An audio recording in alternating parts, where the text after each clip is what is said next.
3 days before Thanksgiving, my phone buzzed. "Don't bother coming, you're not welcome here anymore." I stared at it, seated behind the glass desk in my Manhattan penthouse office, 39 floors above Central Park. Snow dusted the skyline. Below, guests stepped out of black cars and into the golden glow of the Sutton Royale Hotel. My hotel. Though my family didn't know that. The irony almost made me laugh. Almost. Another message followed. "We'll be arriving at the Sutton as usual tomorrow.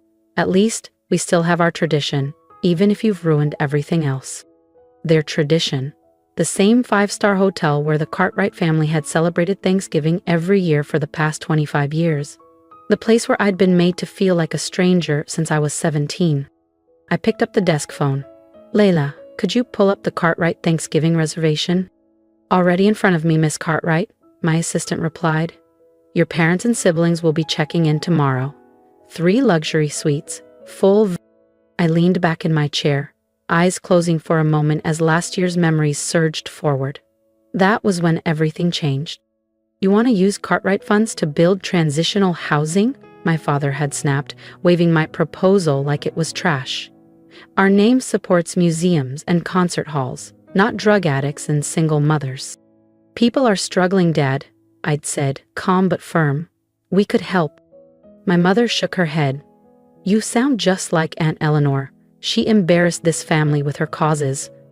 As Aunt Eleanor, disowned for her activism decades ago. The same woman who secretly backed my purchase of the Sutton Royale when it hit the market last spring. My sister Caroline had added, "Honestly, Elise, sometimes I wonder if you're even a Cartwright." And my brother Mason? He'd just chuckled. "Let her throw her pennies at the poor." Oh wait, she doesn't have any. What they didn't know, I'd been quietly building an empire. The Sutton Royale was just one of 12 properties I owned across 3 countries, along with 2 nonprofit foundations that fund real change. So this year, I didn't reply to my mother's message. Instead, I gave their rooms to my staff, the housekeeping team, the cooks, the night shift concierge, people who'd earned warmth and luxury far more than my family ever had. Let them show up and see what not welcome really looks like. My phone buzzed again. A photo from Caroline, my sister. The family gathered in our childhood estate in Westchester, toasting wine glasses, finalizing their annual Sutton Royale Thanksgiving itinerary. "Too bad you'll be spending Thanksgiving alone," her caption read. "Maybe you can serve soup at one of your shelters." I stared at it for a moment, then smiled. Not out of bitterness, but pride. They had no idea what I'd done with the Sutton Royale since acquiring it last spring. The wasteful banquet menus replaced with sustainable catering partnerships, green energy initiatives that had cut costs without compromising luxury. A quiet, off-season rehabilitation and skills program for unhoused women, one that had already helped over 50 participants find permanent employment. Changes that made the hotel more than a resort, a sanctuary, a mission. And they'd stayed blind to it, too wrapped in privilege to look beyond their champagne. I pressed the intercom button. "Layla, please connect me to Manager Darden." "Right away, Ms. Cartwright." Seconds later, his voice came through the line. "Elise, how can I help?" "The Cartwright Thanksgiving reservation," I said. "I assume it's still under their usual suite block." "Yes," he said. 3 luxury suites, full staff support. Everything to their specifications." He paused. "They still don't know you're the owner?" "Correct," I said. Then exhaled. "Cancel it." Silence. "You mean the entire reservation?" "Every suite, every service, all of it." "Unleash. They've been guests for over 2 decades." "I know." Another pause. "I'll cancel it now. Would you like me to notify them?" "No," I said, smiling faintly. "I'll take care of that." I opened my mother's last text and typed slowly, deliberately. "Actually, the Sutton just contacted me. Your reservation's been canceled." 3 dots popped up right away. "What? That's not possible. We've had that booking since July." "Not anymore." The next buzz was a phone call from my father. I let it go to voicemail. Then another from Caroline. "Dad's calling the manager right now. This must be a mistake." I put my phone face down on the desk. No, Carolyn, not a mistake. For once, you're just not welcome. Not because I was late. Not because I was too intense or too different, but because this is mine now. And I've learned that sometimes the best way to reclaim your place isn't to ask for a seat at their table. It's to build your own and take back the keys they never thought you held. This is ridiculous. I waited, calm, knowing exactly what would happen next. Within minutes, my father's name appeared on my phone screen. A text followed. The manager says the cancellation came from the owner. This is outrageous. We're one of their most loyal clients. I took a deep breath and replied, yes, the owner canceled it. In fact, she's canceling your permanent booking altogether. A pause. Then, Mom, since when does a woman own the Sutton Royale? My hands were steady as I typed the truth. Since last year, when I bought it. Silence. Then came the wave, texts from my brother Mason. Stop playing, Elise. From my sister Caroline. This isn't funny. Even my father. What are you talking about? I opened my desk drawer and pulled out the frame deed. The Sutton Royale, owned by Cartwright Hospitality Collective. Signed and sealed. Sent the photo to the group chat. More silence. And from my mother. This is impossible. You don't have that kind of money. You work for that nonprofit. I laughed. Actually laughed. They still thought I ran a local community outreach center, never once asking how I managed to fly first class or afford my Manhattan penthouse. Never wondering how that nonprofit work had me consulting for international firms and speaking at global summits. I typed, check the documents, Mom. The Sutton Royale is mine. Your special place now belongs to the daughter you disinvited from Thanksgiving. My office phone buzzed. Layla's voice came through. Elise, your father's on the line. He's demanding to speak to the owner. I smiled. Put him through. It was time. Elise, my father's voice came over the speaker, brittle and strained. What have you done? Nothing yet, I said calmly.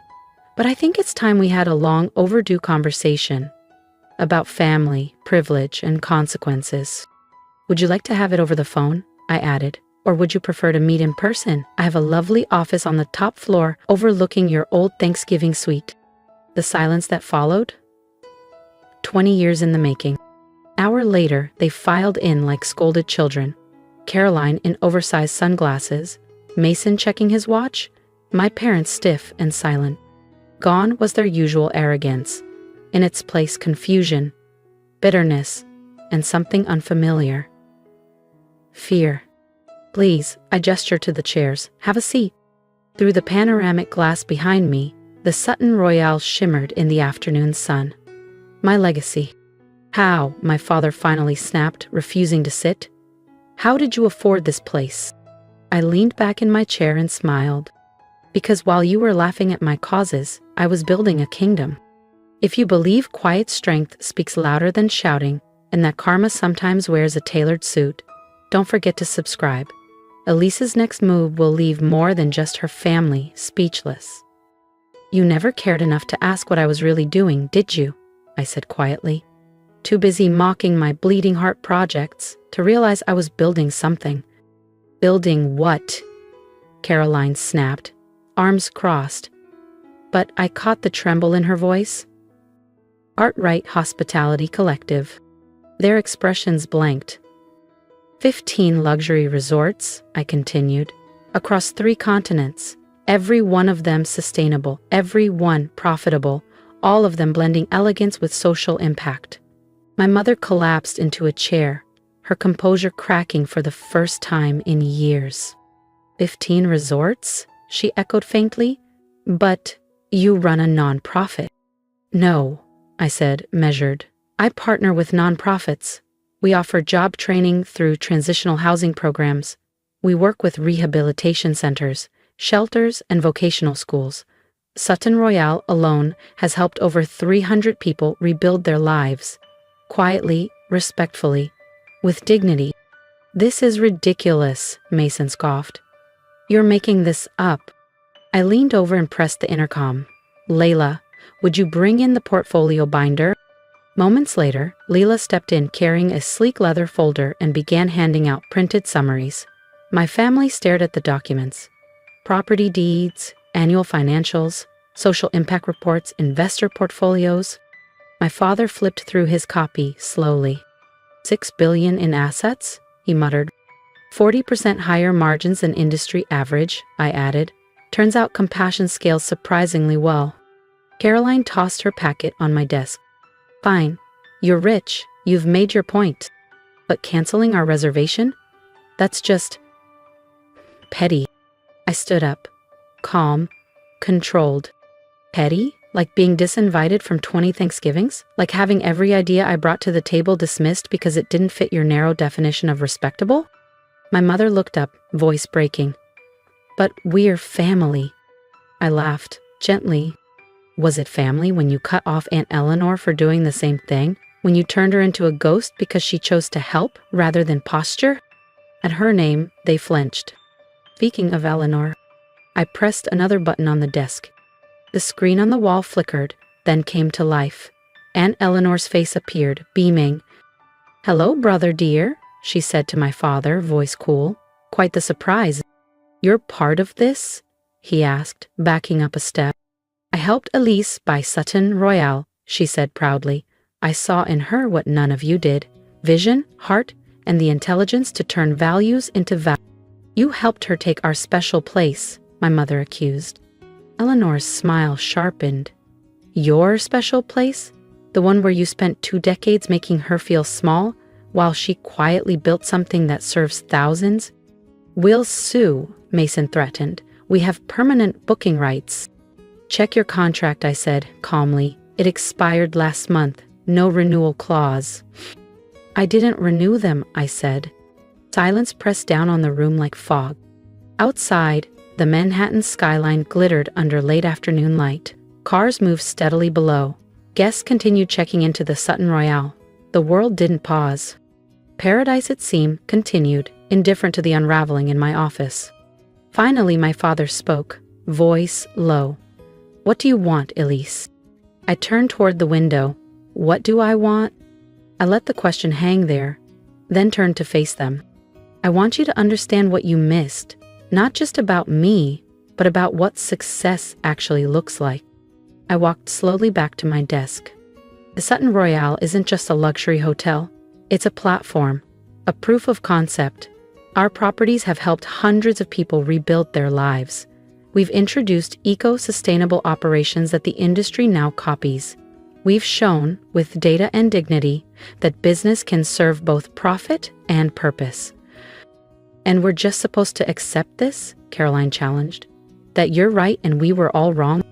No, I said calmly. You're supposed to learn from it, to understand that your vision of success isn't the only one. I tapped a button on my tablet. The wall screen lit up. Photos rotated across it. A mother and daughter graduating from one of our employment programs. A veteran receiving his hotel management certification. A group of children in crisp uniforms. Outside a newly built school in the Philippines. Funded by profits from our Bali property.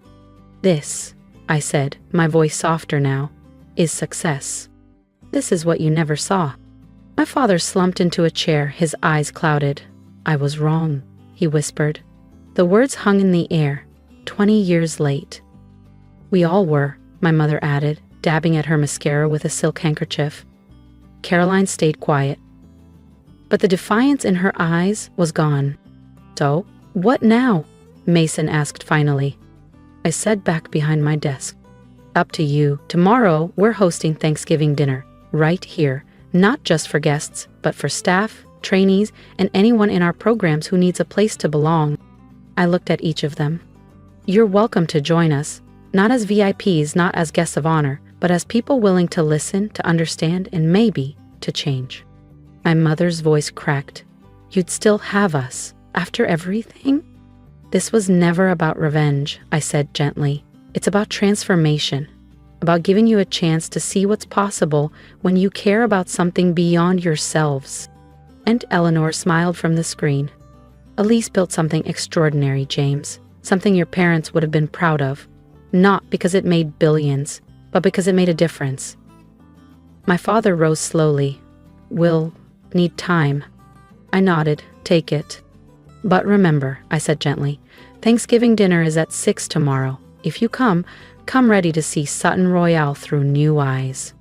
They filed out in silence, no smug remarks, no parting shots, just quiet footsteps and the weight of their own awakening.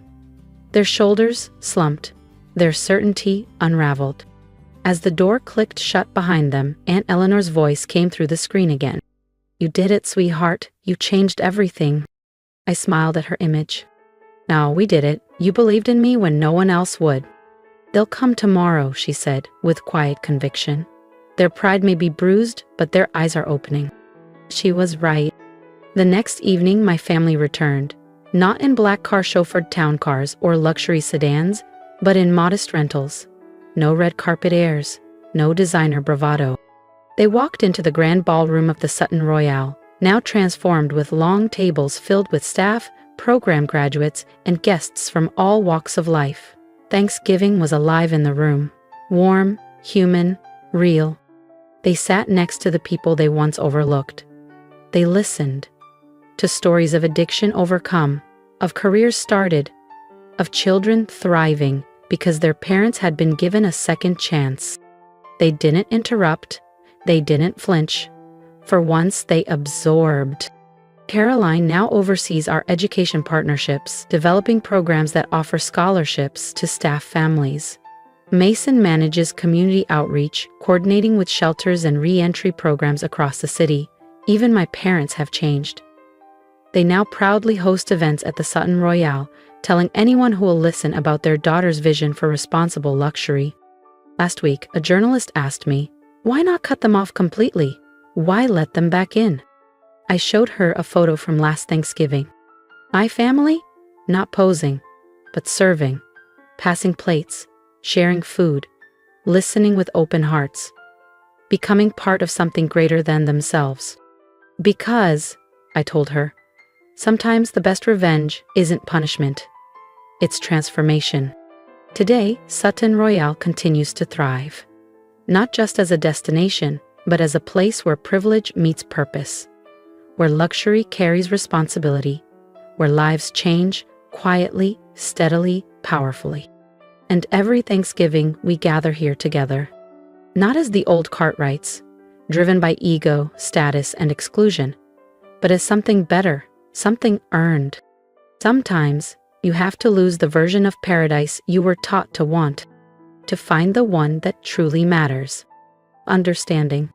If you followed my story this far, I want to thank you. Not just for listening, but for seeing me. For years, I was told my heart was too soft, my vision too idealistic, and my values too naive. But I've learned that quiet persistence can build empires, and compassion, when paired with strategy, can rewrite legacies. If this story resonated with you, I invite you to leave a comment below. Tell me what you would have done in my shoes. Would you have forgiven your family? Would you have given them a second chance? Your support means more than you know. Hit that subscribe button if you believe that power doesn't always have to be loud, and that success should lift others, not just ourselves. And here's my advice to anyone out there who's ever felt underestimated. Don't waste energy proving your worth to those who refuse to see it. Instead, build something so undeniable they can't ignore it. Create your version of paradise, one built not on ego, but on purpose. Because in the end, the best legacy you can leave is a life that made others better. And trust me, that kind of success never goes unnoticed.